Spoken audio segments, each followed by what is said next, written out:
Hello student, this is Akanksha Sharma. You are watching my YouTube channel और आज मेरा topic है कॉज और reason of depreciation.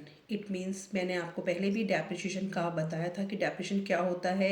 Fix assets को आप जितनी भी फिक्स असेट्स हैं उनका रेगुलर यूज़ करने पर जो भी उसकी वैल्यू में गिरावट आ जाती है, जो कमी आ जाती है, उसको हम क्या बोलते हैं? डेप्रिसिएशन।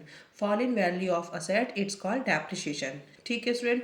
अब वो क्या क्या कॉजेज़ या रीज़न हो सकते हैं जिससे कि किसी भी असेट पे डेप्रिसिएशन लगता है।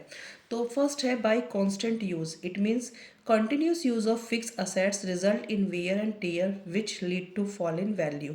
इट मीन्स हम कंटिन्यू यूज़ कर रहे हैं किसी भी फिक्स असेट को, तो रिज़ल्ट क्या होता है कि रिज़ल्ट ये होता है कि उसकी जो वैल्यू है वो क्या हो जाएगी? गिर जाएगी, फॉल इन वैल्यू हो जाएगी। ठीक है, हम क्योंकि उसे कंटिन्यू यूज़ कर रहे हैं, कॉन्स्टेंट यूज़ कर रहे हैं, उसी को हम वियर एंड टीयर बोलते हैं। नेक्स्ट देखिए, by passage of time the value of fixed assets also decrease with the passage of time. Passage of time means time बीत जाने पर, वो टाइम नहीं है, वो उस टाइम पे हम उसको यूज़ नहीं कर रहे हैं, वो मशीन पड़ी है। ठीक है। The value of fix assets also decrease with the passage of time even if they are not being put to use in the business.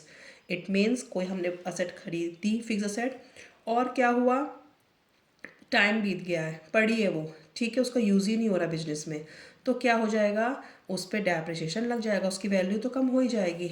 Natural factors like rain, winds, weather etcetera.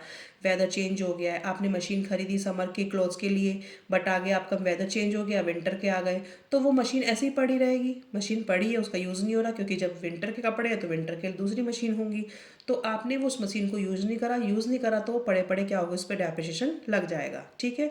Contribute to fall in value their value. तो जो ये natural factors भी हैं, ये क्या करते हैं, ये भी बहुत इफेक्ट डालते हैं किसी भी मशीनरी की वैल्यू को कम करने के लिए। ठीक है। नेक्स्ट है ऑब्सोलेसेंस। ऑब्सोलेसेंस इट मीन्स कोई भी चीज़ जो फिक्स असेट है वो बेकार पड़ी हुई है। Sometime the existing assets become obsolete due to new inventions and improved technique. It means कई बार जो assets होती हैं वो बेकार पड़ी हुई होती हैं। क्यों? क्योंकि उनका यूज़ ही नहीं हो रहा है, क्योंकि new inventions and improve techniques, जो न्यू इन्वेंशंस हैं, न्यू टेक्नोलॉजीज़ आ गई हैं, तो पुरानी मशीन एकदम बेकार पड़ी हुई हैं, तो उसका कोई यूज़ नहीं है, उसका यूज़ नहीं है, तो फिर क्या होगा, जो वैल्यू है उसकी कम हो जाएगी। Loss arising due to change in fashion or change in technological development are termed as loss due to obsolescence.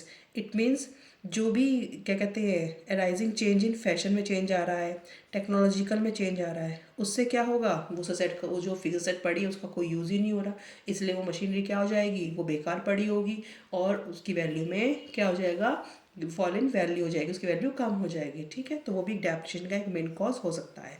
तो first constant use, passage of time, obsolescence. ठीक है स्टूडेंट, तीनों आपको अच्छे से समझ आ गए। अब नेक्स्ट देखते हैं एक्सीडेंट। एक्सीडेंट क्या? Sometime a machine may be destroyed due to fire, earthquake, flood, etc. or a vehicle may be damaged due to accident.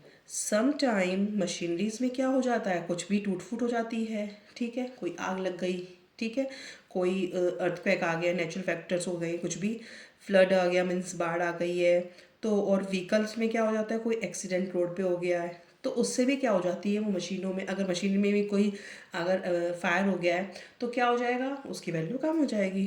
Same vehicles में अगर कोई एक्सीडेंट हो गया है तो उसकी भी वैल्यू कम हो जाएगी। ठीक है स्टूडेंट। नेक्स्ट है बाय डिप्लीशन। डिप्लीशन क्या है? नेचुरल फैक्टर से आप कुछ भी निकाल रहे हैं, नेचर से आपने कैसे, अगर आपने कहीं फॉरेस्ट से बहुत सारी लकड़ियाँ ली हैं तो वहाँ पे क्या होगी, लकड़ी की कमी हो गई। कहीं से आपने माइंस ले लिया है, ऑयल ले लिया है, तो वहाँ से उसकी ऑयल की कमी हो जाएगी। बहुत ज़्यादा हम पानी यूज़ कर रहे हैं तो पानी की कमी हो रही है, तो उस तरीके से डिप्लीशन बोलते हैं जो नेचुरल फैक्टर में कमी ला रहा है।